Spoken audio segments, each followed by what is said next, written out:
If you're in Gothenburg and you take the tram number 4, 8 or 9 till the end of the line, you get to Angered. There you will find this amazing initiative called GIA, Gays in Angered, which is run by the city of Gothenburg and is currently headed by Andrea. This video will be in Swedish, but there are English subtitles down here if you need them. Jag heter Andrea och mitt pronomen är hon. Jag jobbar som verksamhetsansvarig för en mötesplats som heter Gays in Angered. Jag kommer från Munkedal som är ett litet samhälle utanför Uddevalla. Och jag hittade till Gays in Angered redan 2016. Då deltog som ungdom eller deltagare och har hängt där sedan dess. Sen pluggade jag till fritidsledare för att jag såg arbetet kring GIA och blev inspirerad av det. Och nu jobbar jag som verksamhetsansvarig. And she found Gays in Angered through a local Pride event. Jag kom i kontakt med GIA första gången under Pride i Uddevalla 2016 då jag träffade på den personen som var verksamhetsansvarig där och då. Och hon presenterade GIA för mig. Jag hade en kompis som hängde där sedan tidigare som hade berättat lite. Och först kände jag att jag inte ville gå för att jag visste inte om att det var en plats för mig, en plats där jag passade in och vilka var där och vad gör man, jag hade liksom ingen aning. Men sen så testade jag veckan efter och sen har jag rullat på varje vecka sedan dess. Det var en bit att hända, det var 1,5 timme en väg. Så jag åkte 3 timmar varje vecka nästan i flera år. Men det var värt det, för jag hittade väldigt många vänner som nu är mina kollegor och andra är vänner för livet. And the reason that GIA became so important for Andrea was because of the situation in her hometown. Där jag kommer ifrån, alltså, det är inte så många som är öppna hbtq-personer. Vilket inte störde mig egentligen, för jag har fått jättebra support från straighta cis-vänner och familj och allt det här. Så jag tänkte inte att jag saknade någonting. Men när jag väl kom dit så blev det så, alltså alla förstod varandra. Man kunde utbyta tankar och känslor och relatera till varandras upplevelser. Där jag kommer ifrån också, det bor majoriteten vita personer dessutom. Så då stack jag ju ut på det sättet att jag både är hbtq-person och svart. Och när jag kom till GIA så var det en mix av personer från hela världen, alla olika åldrar mellan 13 och 25 år. Man relaterar till varandra, både att uppleva homofobi, transfobi, upplever vissa rasism, allt möjligt. Så det var fint att hitta ett sammanhang som man kände sig hemma. So what then is Gays in Angered?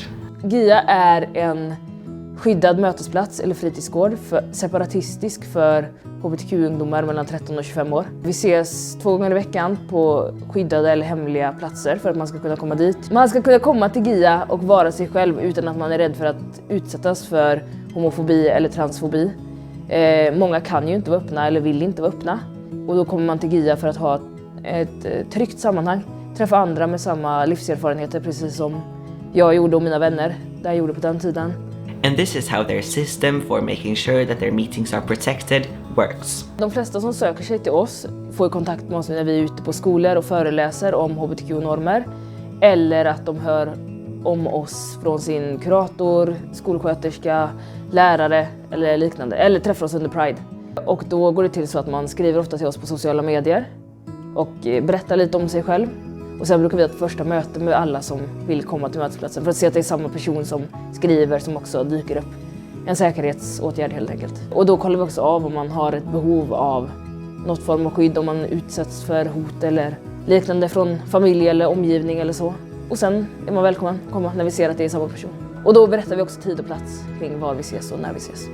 And unfortunately they really see a need to have their meetings protected and secretive like this. Alltså för många hbtq-personer så är ju, alltså livet är inte enkelt. Man lever ju i liksom utanförskap och utanför normen hela tiden på olika sätt. Och för många blir mer påverkade av samhällets normer än andra. Och många som kommer till oss kan inte komma ut av säkerhetsskäl för sin egen, sitt eget liv och sin egen hälsa. Så därför måste vi vara skyddade för att man ska kunna känna sig trygg. And maybe it's even more important to have it protected in areas like Angered. Angered ligger lite utanför Göteborg och räknas till ett socioekonomiskt utsatt område. Också att det är ett ställe där det kommer mycket människor från olika delar av världen. Och många kommer från länder där det är på något sätt straffbart eller olagligt att vara hbtq-person. And this is what they're doing when they meet. Vi gör allt möjligt. Alltså de som kommer till oss är med och planerar. Vi planerar allting tillsammans. Det kan vara allt ifrån klassiskt fritidsgårdshäng till att käka Billys panpizza och spela pingis till att vi sitter och pratar om livets alla frågor, kärlek, familj, relationer. Vi pratar ganska lite om hbtq-frågor egentligen. För att det finns undermedvetenhet och en förståelse och respekt för varandra. Att om någon vill ta upp någonting eller berätta sin livshistoria så kommer det tas emot väl. Men det är inte det vi fokuserar på hela tiden. Det får man frågor om utanför hela tiden. Så kommer man till oss så kanske inte det är det man vill sitta och prata om och få frågor om och så. Sen mycket utflykter i och utanför Göteborg för att vi ser att många hbtq-personer söker sig inte naturligt till olika platser, till exempel badhus. Då kan vi göra så att vi abonnerar ett badhus för att kunna vara där själva. Man ska kunna känna sig bekväm, gå in i vilket omklädningsrum man vill och så vidare. Och också för att kunna träna simkunskap och liknande. Vi åker mycket på läger. Vid nästan varje lov eller skollovstillfälle åker vi på läger eller övernattning utanför Göteborg. För att komma ifrån Göteborg, familj, vänner. Kunna ta med en partner om man vill. Kunna träffa den utan att någon hänger efter eller liksom tycker något om det. Kunna hålla varandra i handen. Testa något annat pronomen i en ny stad. Testa en ny klädstil som man kanske inte får ha hemma. And who are their participants? Det är väldigt blandat med folk som kommer till oss. Som sagt, vi riktar oss till alla, oavsett var man bor mellan 13 och 25 år, om man identifierar sig som hbtq. Men främst då de som är i behov av det här trygga, säkra rummet. För att man på något sätt inte kan vara öppen. Alltså oavsett var man bor så är man ju välkommen till oss på GIA.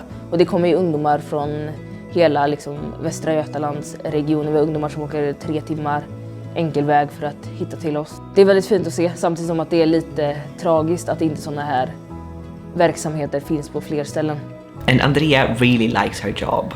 Nej, men det är väl kul att kunna ge unga personer det här trygga rummet som man själv hade önskat att man hade när man var yngre. Nej, men det är fint att kunna liksom, hålla igång en sån här verksamhet och se folk utvecklas, se unga människor utvecklas och de som kanske vill komma ut och kan komma ut, att de tar mod till sig och berättar och ja, men är den de vill vara helt enkelt. Det är jättefint. Det är jättesvårt att förklara också, men det känns väldigt viktigt. Det känns meningsfullt och som att man gör någonting för andra människor och för samhället också. And lastly, some encouraging words from Andrea to you if you feel like you can't be your true self. Du är inte ensam. Det finns fler. Och vi på GIA finns för dig och det finns andra hbtq-mötesplatser också som kommer att ta emot dig. Och det finns folk som vill dig väl och kommer behandla dig väl. Och om du inte har hittat till andra hbtq-mötesplatser men hittat till oss, så hör av dig till oss så kan vi guida dig vidare till en plats, kanske i din stad, eller vara en samtalskontakt via internet till dig tills du hittar något annat forum.